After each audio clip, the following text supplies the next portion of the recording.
вон все это смородина были, это малина, все вот там вокруг. Небольшой огород, летний домик и мотоцикл Хамат Вали Каюмова превратились в пепел. 87-летний пенсионер на этом дачном участке выращивал то, что потом вся семья ела зимой. Теперь, говорит погорелец, придется обойтись без овощей. Я только вот посадил, понимаешь, пошел обедать.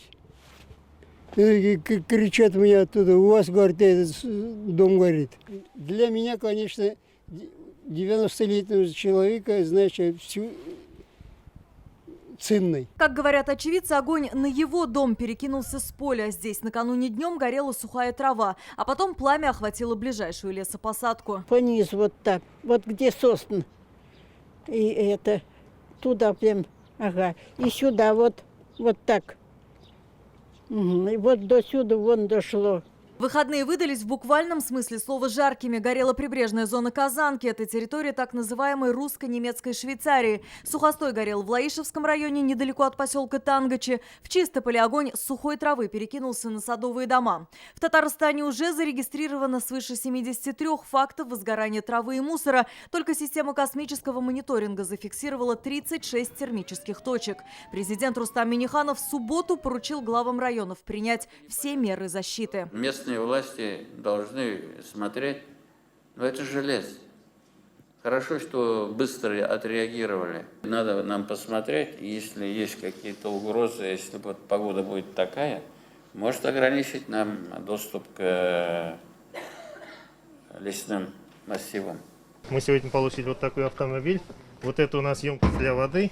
Тут мотопомпа стоит. Теперь у лесников республики есть все необходимое для сохранения леса. Сегодня 18 лесхозов получили спецтехнику. Бензомоторная пила, воздуходувка, зажигательный аппарат, портативные метеостанции и УАЗы. Все это отправится и в Болгарский лесхоз. Там лес граничит с Ульяновской областью. У соседей были очаги возгорания. У нас такого не было. И это очень хорошее подспорье. При обнаружении лесного пожара, любого пожара, это, считай, все готово стоит, и можно добираться в любое место. Это только с виду обычный трактор. На самом деле это лесопожарная техника.